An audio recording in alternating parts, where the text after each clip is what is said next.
माजी सभापती रामराजे नाईक निंबाळकर यांचे बंधू संजीव राजे नाईक निंबाळकर यांच्या फलटण इथल्या घरावर प्राप्तिकर विभागाने छापा टाकलाय।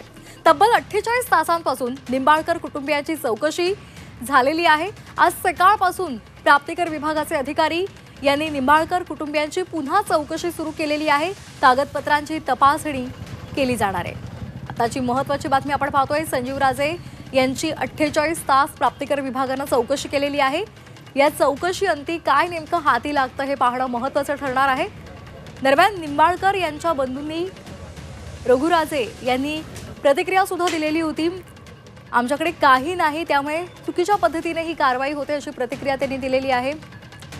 प्राप्तिकर विभागाने 48 तास त्यांची चौकशी केलेली आहे। पुणे, फलटण आणि सातारा इथं छापेमारी करण्यात आलेली आहे। कागदपत्रांची तपासणी केली जाते आणि चौकशी सुद्धा केली जाते। तब्बल 48 तासाहून अधिक काळ निंबाळकर कुटुंबियांची चौकशी सुरू आहे।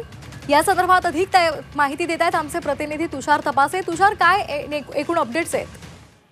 गेल्या 48 तासापासून ही चौकशी आपल्याला माहिती की सुरू आहे आणि खरं तर खूप जुने रेकॉर्ड जे काही मागच्या अनेक वर्षांपासूनचे रेकॉर्ड आहेत ते सुद्धा आयकर विभागाचे अधिकारी जे आहेत ते तपासतायत। खरं तर 2 दिवसापूर्वी ज्यावेळी पहाटे 6 वाजल्यापासून ही जी कारवाई सुरू झाली होती ती अद्याप देखील सुरू आहे। आज सकाळी, काल रात्री ती 12 वाजता खरं तर अधिकाऱ्यांची कारवाई थांबली होती, पण पुन्हा आज सकाळपासून या तपासणीला किंवा या चौकशीला सुरुवात झालेली आहे। संजीव राजे नाईक निंबाळकर कुटुंबीय जे आहेत त्यांचे प्रत्येकाच्या रेकॉर्डची, म्हणजे जे काही त्यांचे अकाउंट असतील, त्यांचे हिशोब असतील, याच्याबद्दलची माहिती आयकर विभागाकडून घेतली जाते आणि खरं तर हे आज सुद्धा ही चौकशी अशीच चालू राहणार असल्याची माहिती मिळते।